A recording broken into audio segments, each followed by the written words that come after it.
Bismillahirrahmanirrahim. Assalamualaikum warahmatullahi wabarakatuh.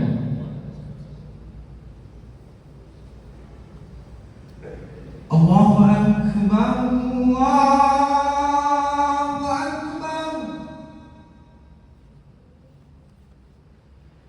Allahu Akbar,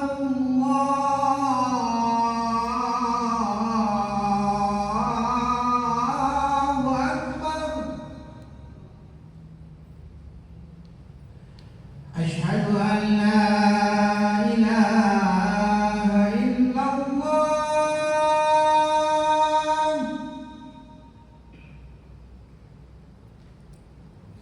Asyhadu an la ilaha illallah.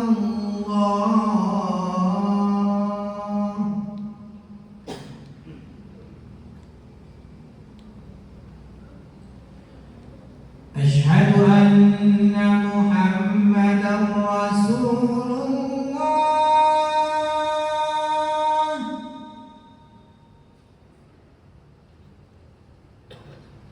Asyhadu anna Muhammadar Rasulullah.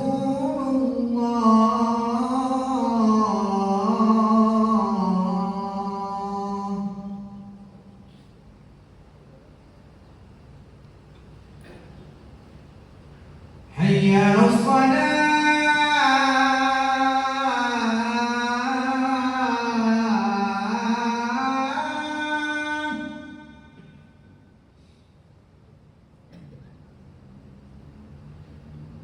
Hayya 'alas shalah.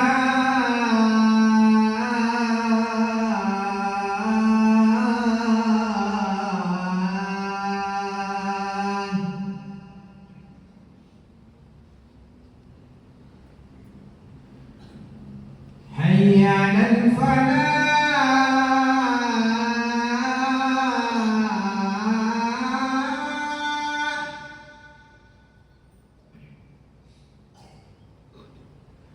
Hayya 'alal falah.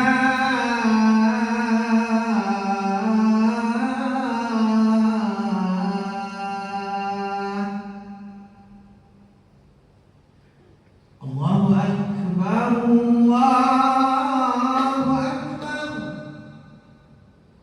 La ilaha illallah.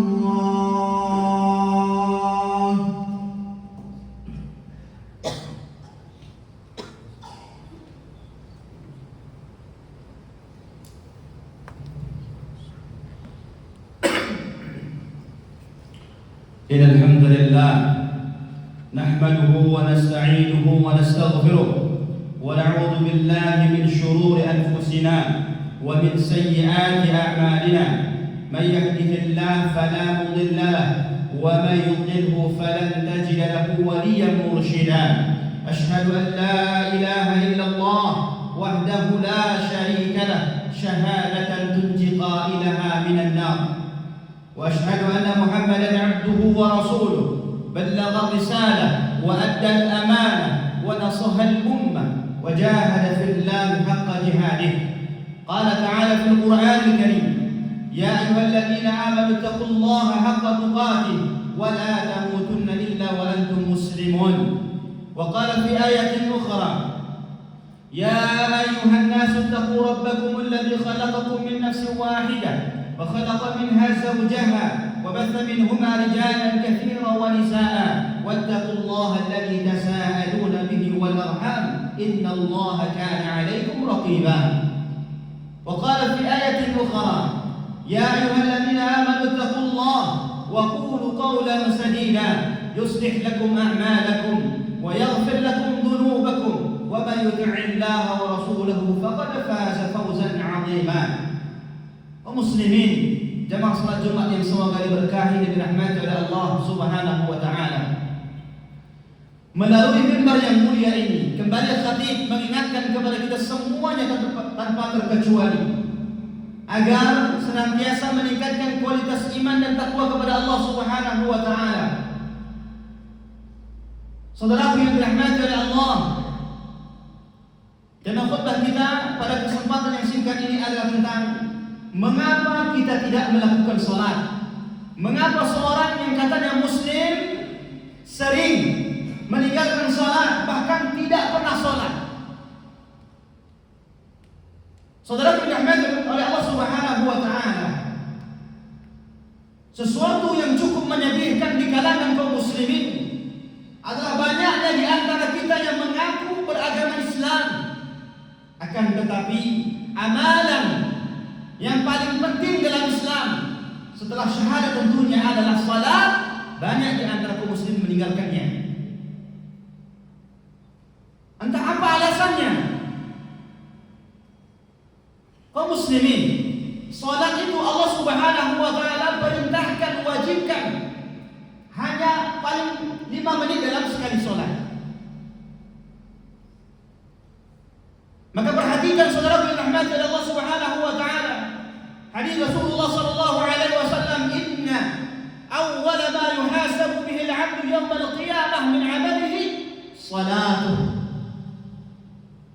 Di hadapan Allah nanti kaum muslimin, pertama sekali yang akan dihitung, yang akan dihisab oleh Allah Subhanahu wa Ta'ala adalah salat.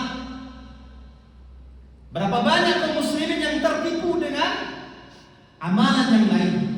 Kenapa kau tidak sholat? Tidak apa-apa, karena saya sudah sedekah, karena saya sudah menyantuni anak yatim, karena saya sudah membangun masjid, karena saya sudah membangun rumah-rumah ibadah. Ini keliru kaum muslimin dirahmati Allah Subhanahu wa Ta'ala. Semua ibadah yang kita sebutkan tadi tidak akan dihitung, tidak akan dianggap oleh Allah Subhanahu wa Ta'ala kalau sholatnya bermasalah. Karena kata Rasulullah sallallahu alaihi wasallam, pertama sekali dari ibadah yang kita lakukan di dunia yang akan dihitung, yang akan dihisab oleh Allah Subhanahu wa Ta'ala, sholat.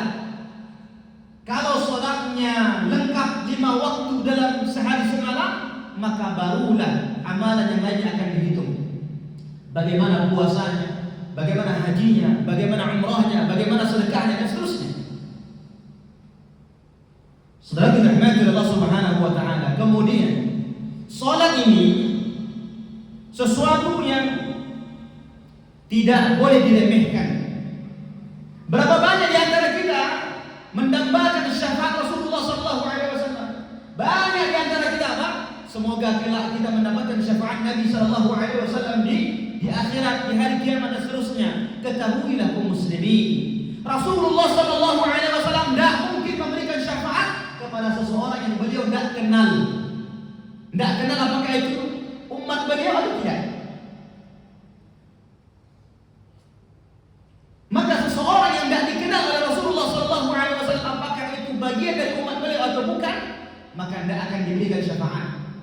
Lalu bagaimana Rasulullah sallallahu alaihi wasallam mengenal umatnya di hari kiamat, di akhirat, padahal belum pernah bertemu dengannya? Maka ada sebuah hadis yang kaum muslimin banyak sekali yang tidak mengetahui hadis ini. Apa kata Rasulullah sallallahu alaihi wasallam? Inna ummati yud'auna yaumal qiyamah ghurran muhajjalin min adharil wudu. Apa kata Rasulullah sallallahu alaihi wasallam? Sesungguhnya umatku pada hari kiamat akan dipanggil dalam keadaan ghurran muhajjalin, cahaya yang ada di ubun-ubun. Cahaya yang ada di ubun-ubun. Muhajjalin, cahaya yang ada di kaki dan tangan. Min adharil wudu, semuanya itu dikarenakan apa? Bekas wudu di dunia.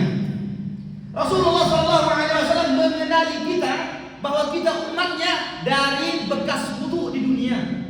Bayangkan bagaimana seseorang yang mengaku umat Muhammad sallallahu alaihi wasallam tapi tidak dikenal Nabi. Kenapa? Karena di badannya tidak ada bekas wudu. Seseorang yang rajin wudu di dunia untuk sholat, maka bekas wudunya, anggota wudunya nanti di akhirat bercahaya, dan itulah yang membedakan umat Muhammad dengan umat-umat yang lainnya. Aqulu liqauli hadza astaghfirullah li wa lakum fastaghfiruh innahu huwal ghafurur rahim.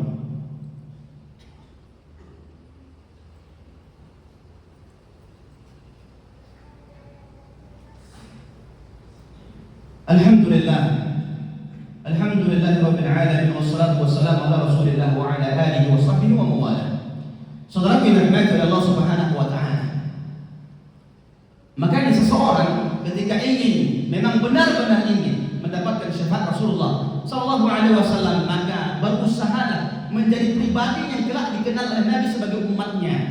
Dan salah satu tanda pengenal bahwa kita umat Muhammad Sallallahu Alaihi Wasallam yang diajarkan adalah bekas wudhu kita di anggota wudhu ini, di tangan, di wajah, di kaki dan seterusnya.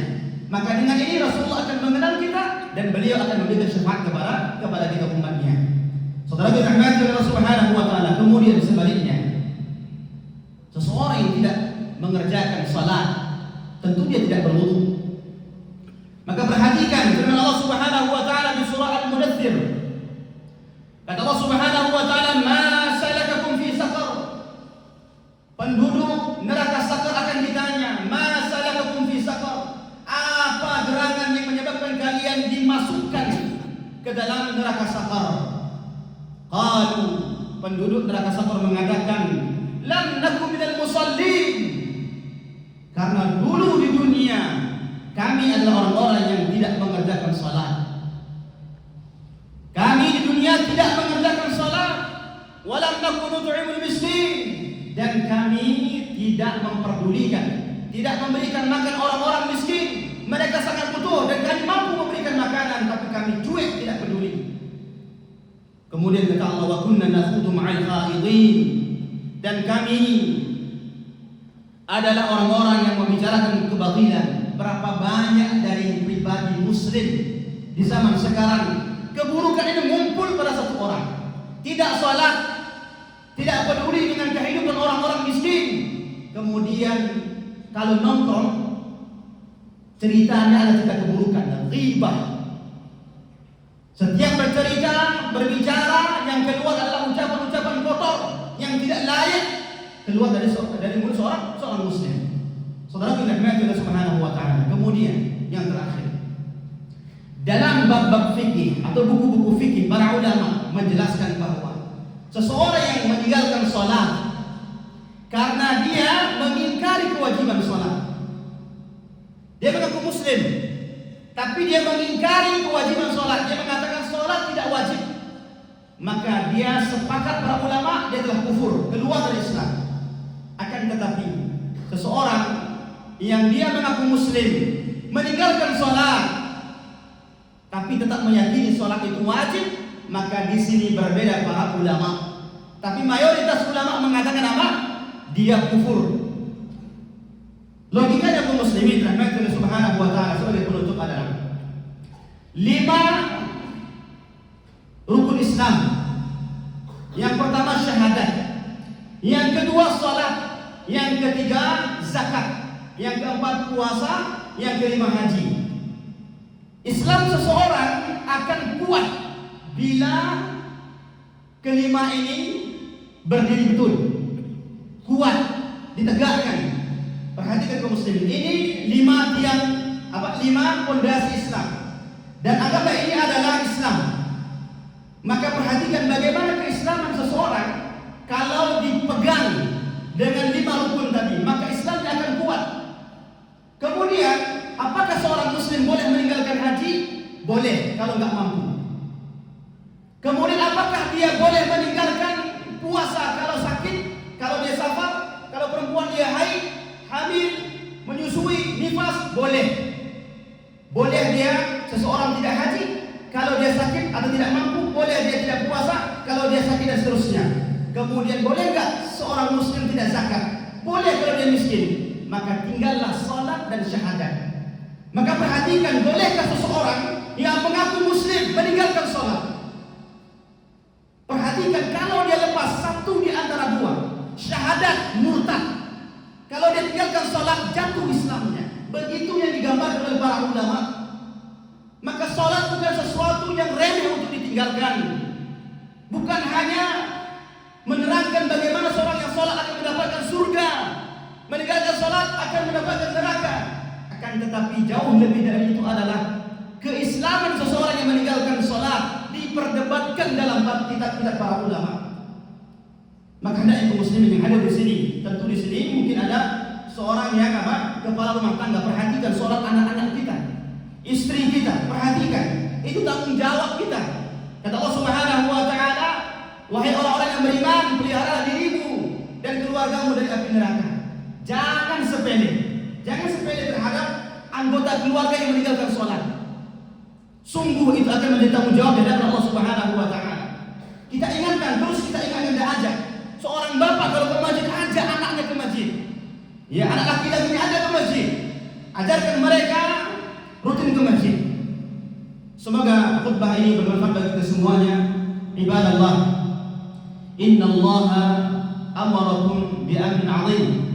Amarakum bis salati was salam ala nabiyyikum al-karim haitsu qala inna Allah wa malaikatahu yusalluna 'alan nabi ya ayyuhalladzina amanu sallu 'alaihi wa sallimu taslima. Allahumma shalli 'ala Muhammad wa 'ala ali Muhammad kama shallaita 'ala Ibrahim wa 'ala ali Ibrahim innaka Hamidum Majid.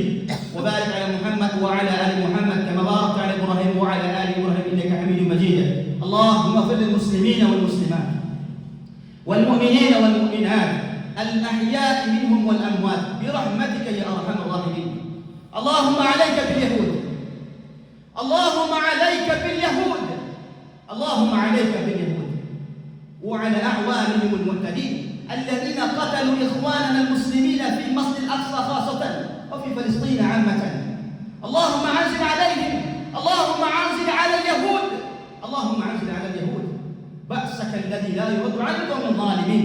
Rabbana atina fid dunya hasanah wa fil akhirati hasanah wa qina 'adzaban nar. Aqimus shalah.